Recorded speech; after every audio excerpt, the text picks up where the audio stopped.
ಎಲ್ರಿಗೂ ನಮಸ್ಕಾರ. ನಾನು ಪದ್ಮಜ ಅಡುಗೆ ಮನೆಗೆ ಎಲ್ರಿಗೂ ಸ್ವಾಗತ.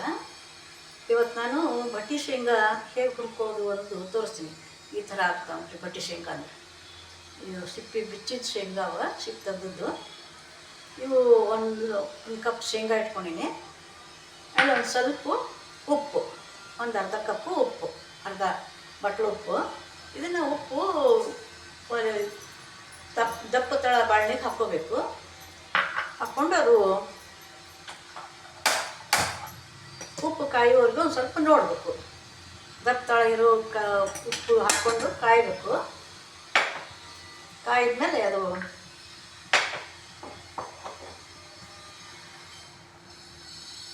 ಇದು ಕಾಯುವವರೆಗೂ ಒಂದು ಸ್ವಲ್ಪ ಟೈಮ್ ತೊಗೋತದೆ. ಒಂದು ಸ್ವಲ್ಪ ಉಪ್ಪು ಕಾಯ್ಬೇಕಲ್ಲ, ಟೈಮ್ ತೊಗೋತದೆ.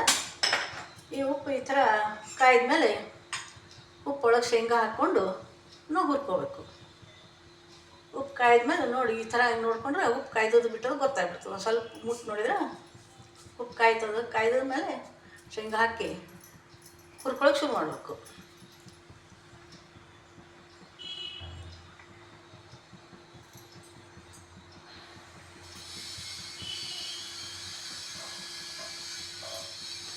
ಉಪ್ಪು ಕಾಯಿತು.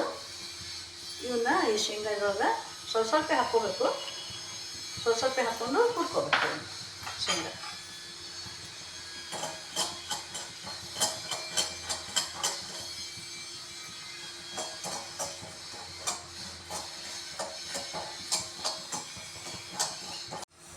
ಈ ಶೇಂಗಾ ಹುರ್ಕೊಂಡಿಂದ ಅದನ್ನು ಚಾಳಿಸ್ಲಿಕ್ಕೆ ಒಂದು ಈ ಥರದ ಚಾಳಣಿ ಇಟ್ಕೋಬೇಕು, ಪ್ಲೇಟ್ ಇಟ್ಕೋಬೇಕು.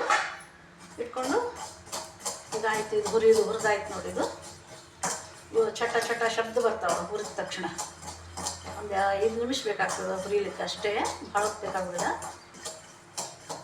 5 ನಿಮಿಷ ಇವು ಚಟ್ ಶಬ್ದ ಬರ್ತಾವೆ. ಆಮೇಲೆ ಉಪ್ಪಿನಿಂದ ಆ ಚಾಳ್ಣಿಗೆ ಹಾಕಿ ಚಾಳ್ಣಿಗೆ ಹಾಕ್ಕೋಬೇಕು. ಅದನ್ನ ಉಪ್ಪು ಅಂದ್ರೆ ತೆಳಗೆಲ್ಲ ಉಪ್ಪು ತೆಳಗೆ ಬಂದುಬಿಡ್ತದೆ, ಶೇಂಗಾ ಮೇಲೆ ಬರ್ತವೆ.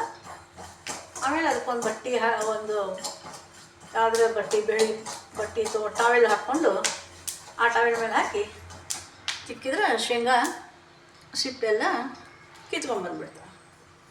ಈ ಥರದೊಂದು ಟಾವೆಲು ಈಗ ಚಟ್ ಅನ್ಕತ್ತಾವ ನೋಡ್ರಿ ಎಲ್ಲ ಶೇಂಗಾ.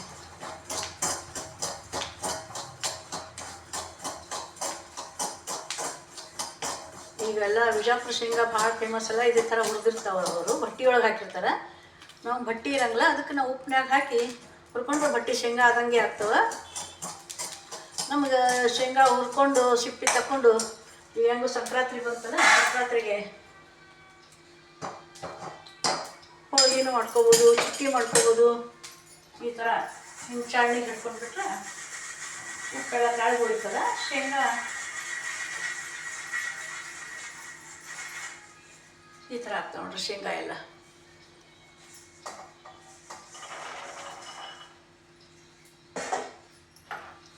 ಈ ಥರ ಹುರಿದ ಶೇಂಗಾ ಹಿಂಗಾಗ್ತವೆ. ಇವನ್ನ ಒಂದು ಟಾವೆಲ್ ಮೇಲೆ ಹಾಕ್ಕೊಂಡು ನಾವು ತಿಕ್ಕೋಬೇಕು. ಈ ಥರ ತಿಕ್ಕೊಂಡ್ರೆ ಶೇಂಗಾ ಎಲ್ಲ ತಿಕ್ಕೊಂಡು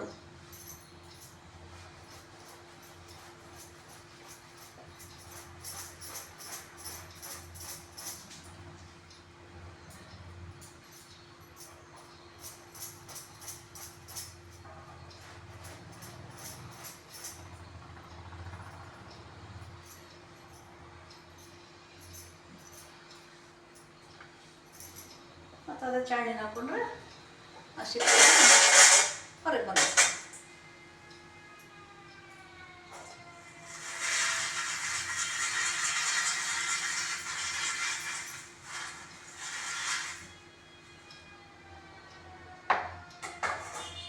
ಈ ಥರ ಆಗ್ತವೆ ಶೇಂಗಾ.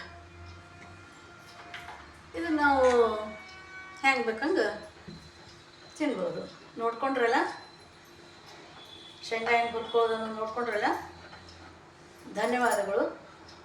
ಸಬ್ಸ್ಕ್ರೈಬ್ ಮಾಡಿ, ಲೈಕ್ ಮಾಡಿ, ಶೇರ್ ಮಾಡಿ, ಕಮೆಂಟ್ಸ್ ಹಾಕಿ.